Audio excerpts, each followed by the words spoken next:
When I just got into high school, I remember somebody clearly telling me that if I didn't know how to use a computer by the time I was an adult, I would be unemployable. And I clearly remember to myself thinking that that sounded like a joke because at the time, not many people around me knew how to use computers. And my folks didn't really work on computers, like maybe a little bit here and there. But when I thought ahead to the future, did I think I would be unemployable as somebody who didn't know how to use a computer?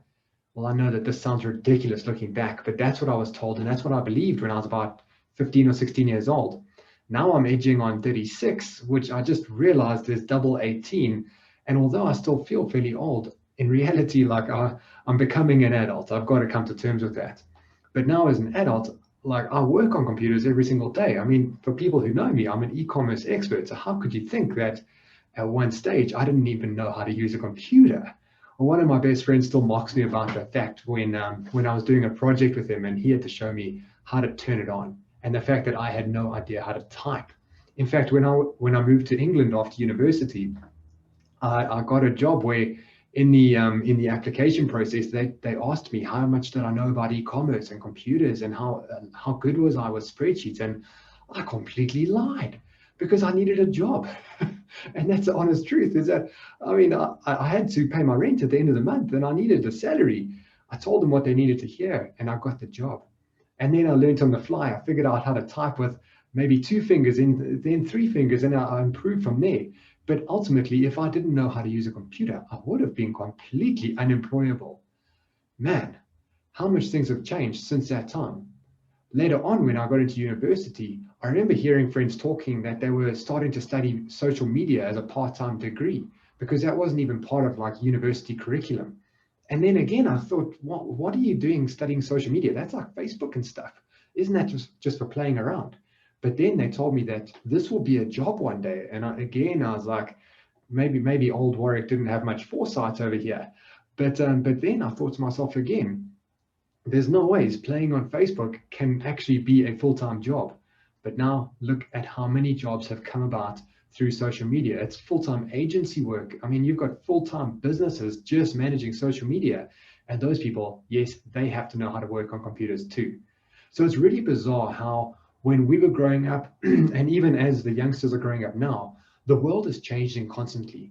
But often we are being taught by our parents, our elders, our teachers, who have grown up without internet, without computers.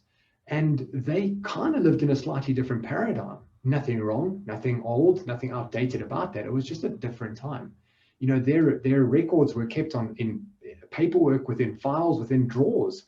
And I remember tidying my father's filing drawer, those big heavy things that you had to like really pull to get it open, and it made a ton of noise. Those things, you know, that's what Dropbox is for now, Google Drive. I don't even have any paperwork around my office. Everything is digital. So how much is the world changing? But how much are the younger generation still being taught by people who might not yet fully embrace the opportunities? Again, no judgment, nothing wrong. It's just not what they are used to, what they are brought up with. So the thing is that the younger generation sometimes are being taught and shown that these new possibilities or these new opportunities are sometimes outside of their reach. Sometimes they might be taught that these are, maybe they exist now, but they're for somebody else, or that they're risky, or that they aren't really right for you. But where it starts to get really interesting is that when these people are told that these different opportunities are somewhat unachievable, it becomes a challenge because these are the people, the younger generation, are going to grow up into these roles. This is what their life is going to look like. Because in a few years' time, in 10 years' time, 20 years' time, 30 years' time, a lot of the jobs that existed historically might not exist in the future. And there's a whole bunch more jobs like social media jobs, like new jobs, new different industries that will completely be started up from scratch. Those will exist. And that will be the new way of life. And the old job security might not be what it used to be. My grandfather, he worked for a company for generations, and many people from generations ago worked and lived by the premise that if you stayed with one company for a long enough time, they would look after you. The loyalty works two ways, and you would end up being retired with a wonderful paycheck and a wonderful pension.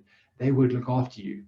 One thing we saw for sure through the COVID pandemic and the lockdown was that the corporate jobs were no longer secure. They are no longer secure. Because when big corporates need to cut their expenses, the first thing that they turn to, the first thing that they did turn to during COVID lockdowns was they started retrenching people. Maybe it happened to you. Certainly you'll know somebody that was affected by this. The big corporates, the ones that are supposed to look after you, the ones where loyalty should be rewarded, well, those people weren't rewarded. And we now understand and know that job security that used to exist in a generation before, that is no longer true. The job security itself is no longer true because things like robots and automations and systems and processes are resulting in companies needing less people. And when they need less people, that means, yes, they can cut their overheads. And that's when we see how loyal big corporates are to their companies and to their long-standing employees. In fact, the longest standing employees are often the ones that have the highest paychecks. So when they're looking to cut costs, where do they start? They start at the top. They cut a few people from the top line and they save hundreds of thousands of rands every single month, millions of rands every single month. Their loyalties are not what they used to be.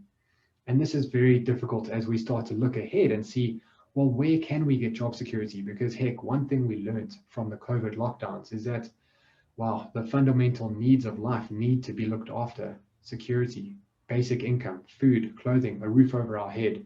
But security is just so important, job security. But there's been a shift in where we can get job security. Because as we look to the younger generation, a lot of them are starting new websites and blogs and YouTube channels. People are making money by posting videos on YouTube.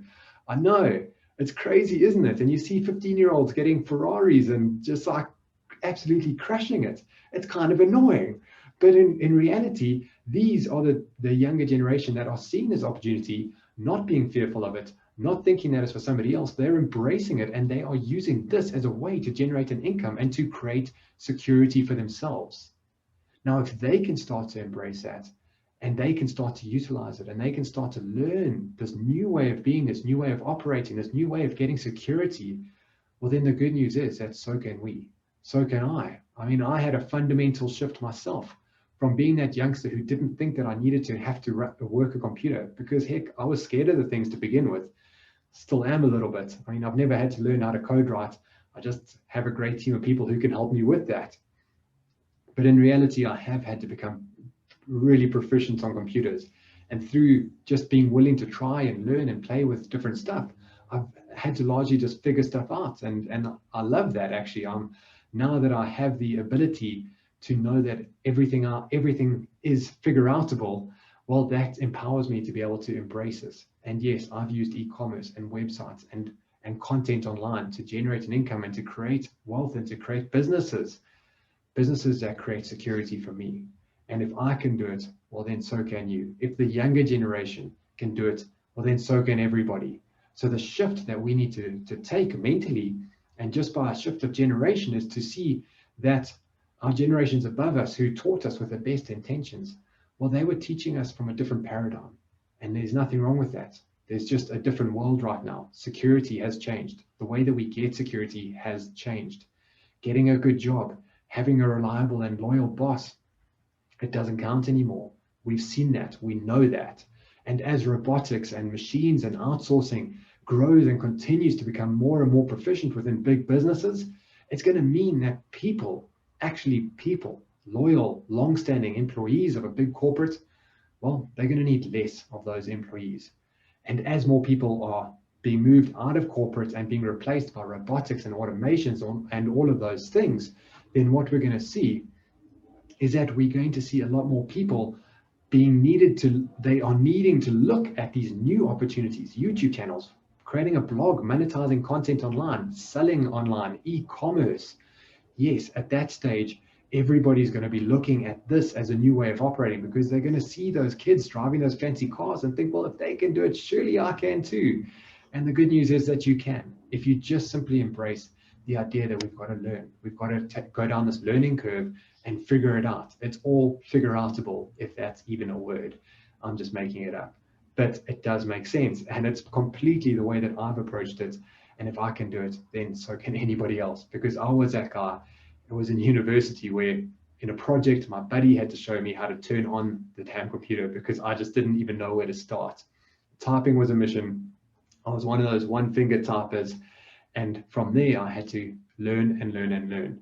And the amazing thing is that all these future jobs that are going to be created that are coming out of nowhere, just like social media came out of nowhere. Who saw that 10, 15 years ago, 20 years ago? Certainly not. But that has become an industry on its own, and more industries will be born from nothing. Industries that we can't even think about just yet are going to exist in the future. And if you can get yourself into those opportunities relatively early, if you can embrace this new way of earning, this new way of learning, this new way of creating security for yourself, then you could perhaps become tomorrow's expert in this new industry, which doesn't even yet exist. Or at the very least, let's take the industries that we know are working right now: social media, YouTube content, e-commerce. E-commerce is one of the few industries which is absolutely booming in South Africa right now. If you look at all of the big corporate businesses and different types of industries around South Africa, during lockdown, so many of them were brought to their knees. Unfortunately, they were negatively impacted, and yet e-commerce thrived. Not because it was doing anything untoward, it was just simply because consumer behavior shifted to online shopping. Consumers who had never shopped online saw the need and the convenience and the ease of being able to order something off their computer. And then when it arrived at their door, they started doing it again and again. And this sudden increase in e-commerce is not an overnight fad that's going to go away when lockdown comes to an end. In truth, consumer behavior has fundamentally shifted, and more people are shopping online than ever before, and they will continue to do so. So the opportunity is crazy. But the other thing that we saw during lockdown was that a whole bunch of businesses that weren't previously selling online were now selling online. They had no other way of selling because their customers could not come to them.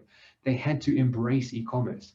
So at the same time, we saw a sudden surge in customers moving online and a sudden surge in businesses selling online. The whole industry has thrived.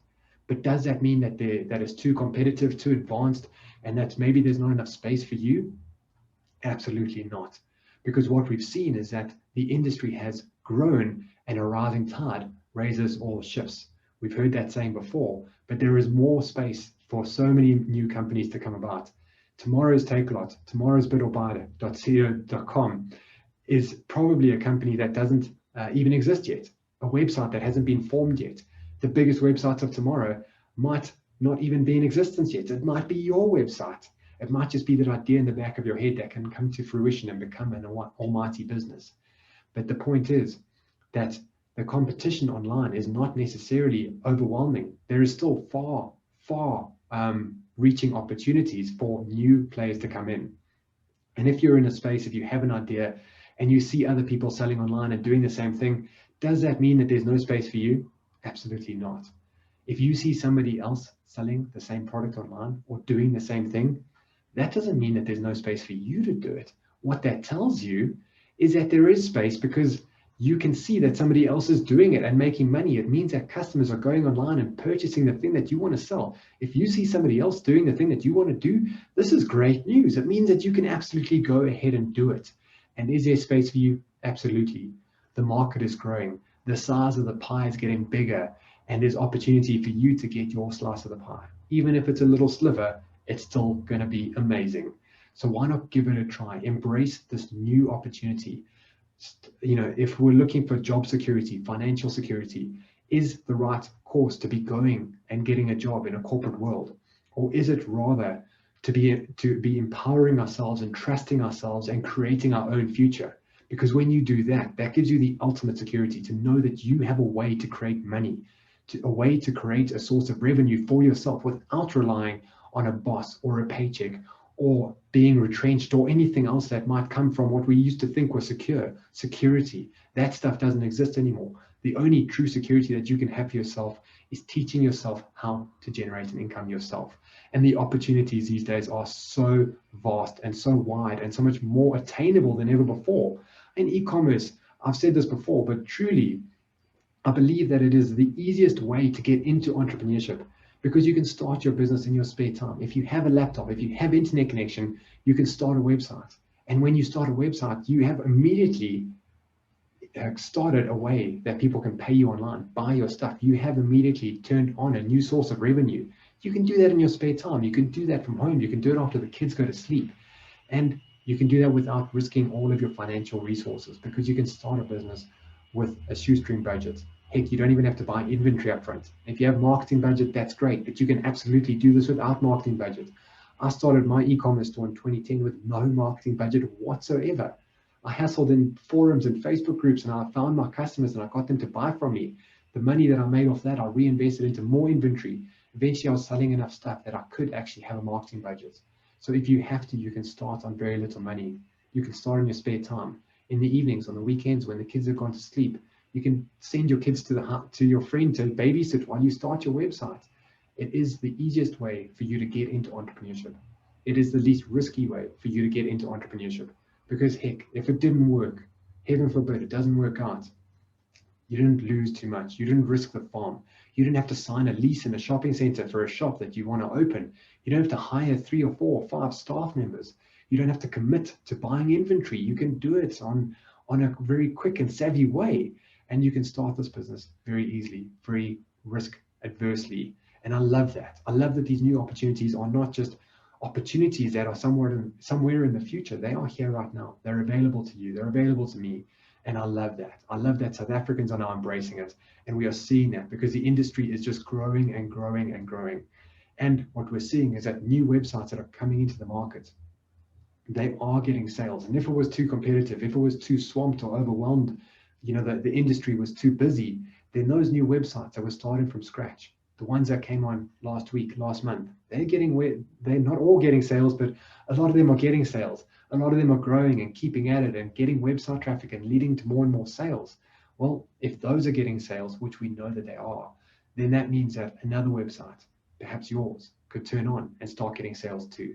So as we look to these new opportunities and this new way of generating a revenue and creating security for ourselves, that means that we need to embrace the technology, the opportunities that the younger generation is seeing and they are recognizing and they're embracing. And what we can wait and what we can ask ourselves is whether we want to wait another 6 months, another year, another 5 years, whether we want to wait until everybody else is doing it and then we'll give it a try. Then we'll trust that it can actually work. Do we want to wait until everybody else is doing it? Or do we want to embrace change and just make it happen for ourselves now? Give it a try now and see what happens. We never know. It might just change our lives and create a new source of revenue, a new way of generating income, a new way of controlling our own destiny and creating security for ourselves without having to rely on somebody else that may or may not actually look after us. The only people that can look after us is ourselves. And I'd encourage you to embrace that and look for the new form of creating security, because when you do that, it empowers you to be able to look after yourself.